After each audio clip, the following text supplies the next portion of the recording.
developing in these 2 eggs, and they're going to use different amount of protein and different amount of the fat. So the reserve in the day-old chicks, whatever left over, it's going to be different.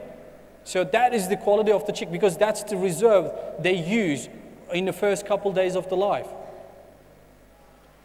So heterogeneous egg size and egg age is a very big problem in the hatchery. That's one of the challenge with the commercial hatcheries. Basically, older the breeders, the chicks hatch earlier than the younger breeder's egg. That's the very common things. That's what we found. And then the same thing, even with the single flock age, if you have a smaller egg and a bigger egg in the same incubator, so basically same hatcher, so you will have a different hatching time. It's very important, that hatch window, because it affects the day-old chick quality before they actually start eating and drinking in your farm. Holding room. It's, again, I don't really care what do you do in your holding room. Important thing is to keep the birds comfortable. The body temperature is the most important thing to check in the holding room. If you got that body temperature right on the 40 degree or very close to 40, and you're doing the right thing. Doesn't matter which kind of air condition, which kind of fan system, or whatever the system in place. It's, as long as you keep the birds comfortable at that body temperature, that's fine, because they cannot control the body temperature first, 10 to 14 days.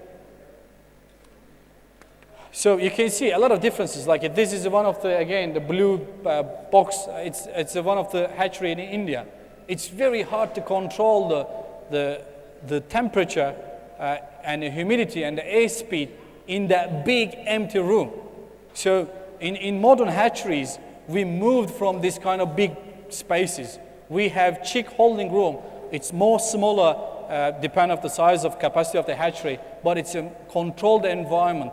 It's actually better than probably the farms, because this is exactly the right temperature and the right humidity. You want to have that in that chick holding room. This is one of the new technology. That's what I have in Australia, and just a couple of years ago, before I joined Alltech, that's a brand new hatchery. We have holding machines, chick holding machines.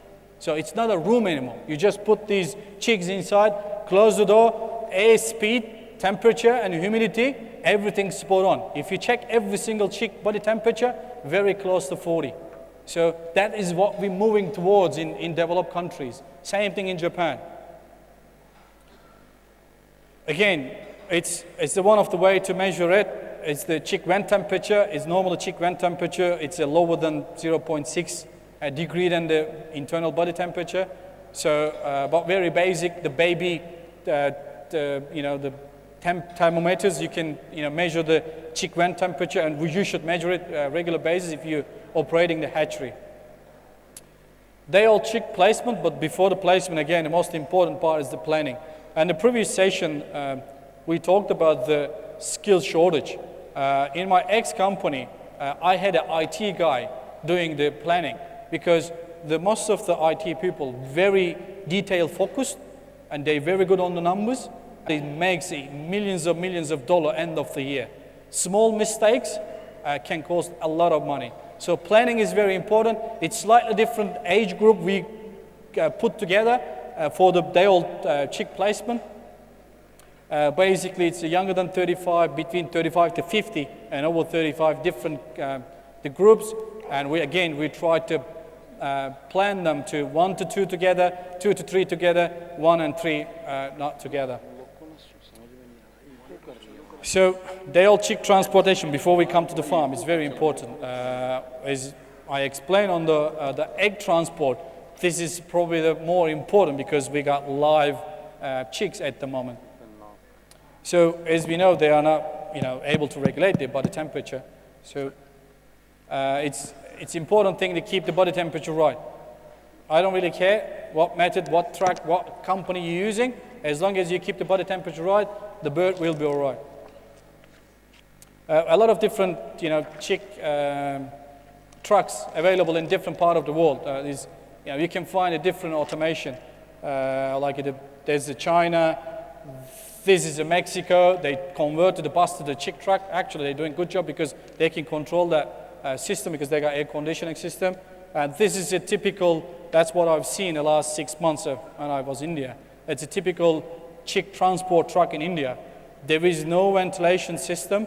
There is no temperature, humidity control, just the normal natural airflow comes into the chick, and you expect the birds to survive and produce a good result end of this transport in the broiler house.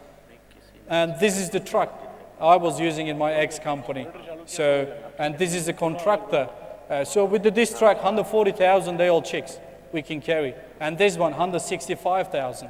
So because we have long distance and big farms, so we need to adapt the better condition. And in Australia, it's very hot. Like last week, we had a 41 degree, which is a spring, not even a summer yet.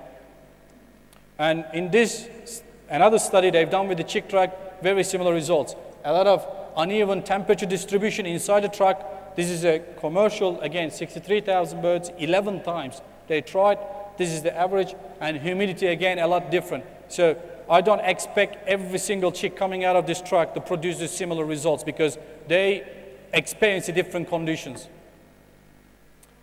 And for example, this truck, I just want to show you what is inside.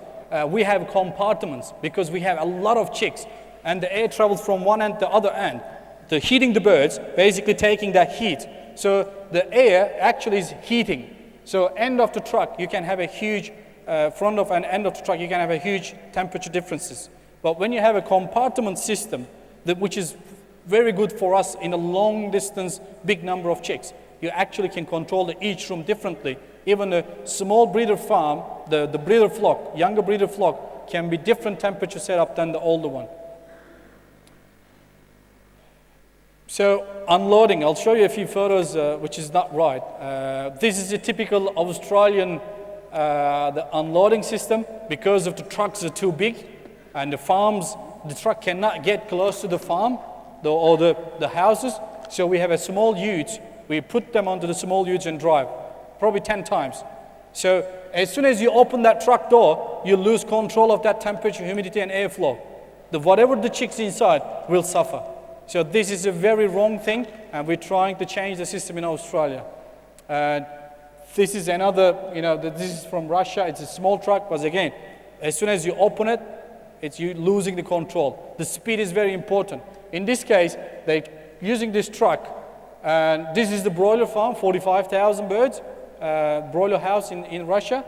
So you can see, have a look at that. They count every single boxes. Because the hatchery is not counting them, they put everything. So it took 3 hours to place the birds inside the chick arrives 4 hours before, actually they found the feed and water. So this is absolutely, it's no for me, because you got the right thing. You deliver them very quickly, but you cannot put them onto the floor and then let them find the drink and the feed and the water. So the quality of teaching, which is just 2 minutes. Very quickly. But basically, it's visual things: dry, clean, bright eyes. That is typical. We all know normal, behaviors. But on the measurement of the quality of chicks, I look at the chick yield, which normally that happens in the hatchery. If you have 67, 68% of yield, which is the egg weight to the chick weight, you got the good chick yield. Bigger the bird, bigger the day-old chick doesn't mean a good quality. That's one thing we have to remember. That's mean a lot of egg yolk probably there. It's the bird not using it. And every 24 hours after hatching, doesn't matter, you keep them in a hatchery, you keep them on the road, they lose 4 grams. Average chick body weight, 42 grams. That's mean 10% of their body weight. I'm a 75 kilo. If I lose 7.5 kilo in 24 hours, I'll be in physical shock. So it's a huge problem for the birds.